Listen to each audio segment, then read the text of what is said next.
Gauthier nous a rejoint en studio. Salut Gauthier. Salut.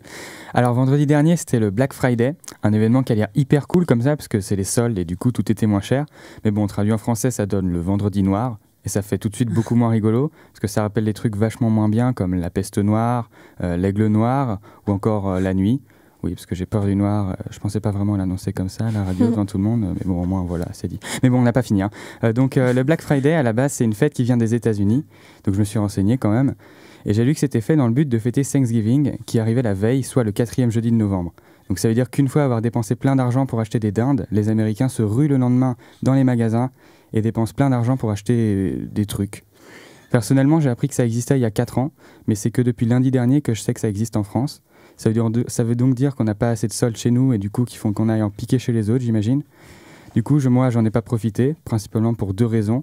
La première, c'est que je suis étudiant et par définition pauvre, même pour les soldes. Et la deuxième, c'est que je refuse d'accepter ces traditions américaines capitalistes qui nous forcent à consommer et à nourrir le patriarcat. Ça commence comme ça et puis ça finirait par une annexion de la France par ces forces capitalistes.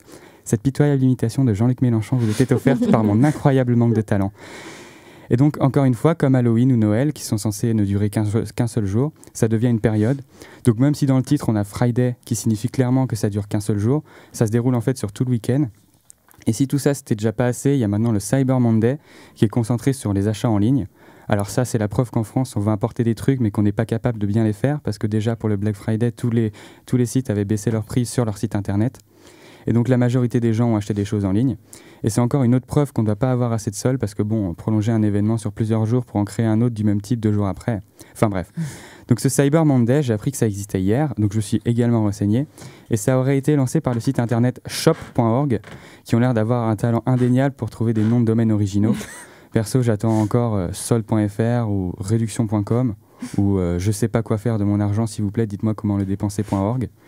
Mais bon, pour terminer, il y aura probablement encore dans le futur d'autres traditions américaines qui s'implanteront ici. Donc je pense bien que c'est impossible de lutter contre ça et qu'à terme, les États-Unis finiront par absorber la France. Alors je vous dis à dans 8 mois pour célébrer la déclaration d'indépendance. Merci Gauthier.